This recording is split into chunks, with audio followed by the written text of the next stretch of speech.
నమస్తే అండి. నమస్తే. పవన్ కళ్యాణ్ వైఫ్ అయితే అవి క్రిస్టియను. ఇప్పుడు ఈ తిరుపతికి వెళ్ళి ఒక మొక్కు తీర్చుకొని చాలామందికి అన్నదానం చేసింది. దాని మీద మీ ఒపీనియన్ ఏంటి? ఆవిడ క్రిస్టియన్. పవన్ కళ్యాణ్ గారు వైఫ్ అవ్వక ముందులో ఆవిడ క్రిస్టియన్. ఆయన భార్య కాక ముందులో ఆవిడ ఏ కులస్తురాలైనా కానివ్వండి. పవన్ కళ్యాణ్ గారిని పెళ్లి చేసుకున్న తర్వాత ఆయన ఇంటి పేరు ఆమె భుజాల మీదకి ఎత్తుకున్న తర్వాత ఆయన పిల్లలని ఆమె కడుపును మోసి కని పెంచిన తర్వాత ఆమెకు హిందూ మహిళే. ఆమె కట్టు బొట్టు ఆమె అన్ని సాంప్రదాయాలు హిందూ సాంప్రదాయాల కింద వచ్చేసినాయి. ఆవిడ ఇప్పుడు కొణిదెల వారింటి కోడలు అంటారు కానీ వేరే క్రిస్టియన్ వారింటి కోడలు అనరుగా.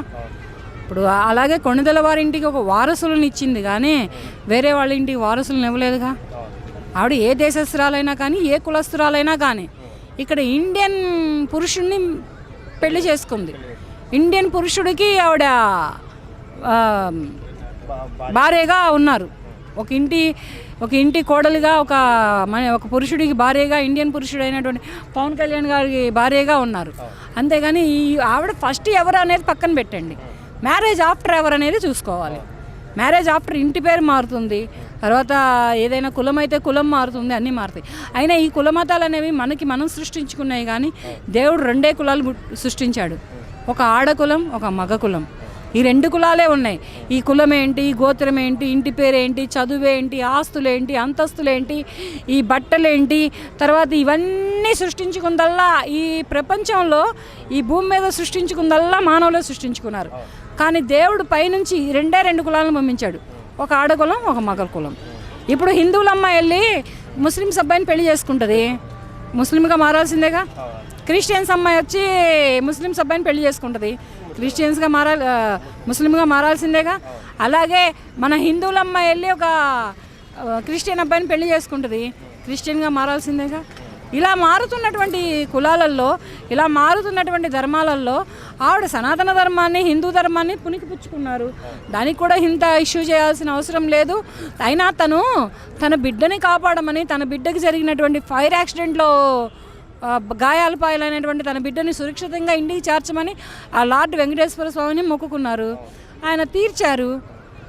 ఆమె ఏ మొక్కు అయితే మొక్కుకున్నారో ఆ మొక్కును ఇచ్చారు. ఆయన ఇచ్చినందుకు ఆవిడ మొక్కు తీర్చుకోవడం కోసం ఆ గుడికి వెళ్ళడం తప్ప, ఆ ఎంట్రీలు ఇవ్వడం తప్ప, పోతే డొనేట్ చేయడం తప్ప. ఆవిడ క్రైస్తవురాలు మ్యారేజ్ బిఫోర్. ఆఫ్టర్ మ్యారేజ్ ఆవిడ క్రైస్తవురాలు కాదు. ఆవిడ క్రైస్తవుడిని పెళ్లి చేసుకోలేదు. క్రైస్తవుని పెళ్లి చేసుకుంటే అప్పుడు క్రైస్తవురాలు అవుతుంది. కానీ ఒక హిందువుని పెళ్లి చేసుకుంది. ఒక హిందూ పురుషుణ్ణి, ఒక హిందువులో పెరిగినటువంటి పవన్ కళ్యాణ్ గారిని, ఒక హీరోని, ఒక తర్వాత ఆవిడని పెళ్లి చేసుకున్న తర్వాత ఒక డిప్యూటీ సీఎంగా మారినటువంటి సనాతన ధర్మస్థుడైనటువంటి పవన్ కళ్యాణ్ గారిని పెళ్లి చేసుకుంది. కానీ ఆవిడ పుట్టింది ఎవరైనా కానీ, ఇప్పుడు మహిళ ఏ కులంలోనైనా పుట్టచ్చు. ఇప్పుడు ఇంటి పేరు మారుతుందా లేదా? మన ఇండియన్ కల్చర్ ప్రకారం ఇంటి పేరు మారుతుందా లేదా? అలాగే కులం కూడా మార్చుకుంది ఆవిడ. దానికి కూడా ఇంత ఇష్యూ చేసి ఇంత వైరల్ చేయాల్సిన పనేమీ లేదే.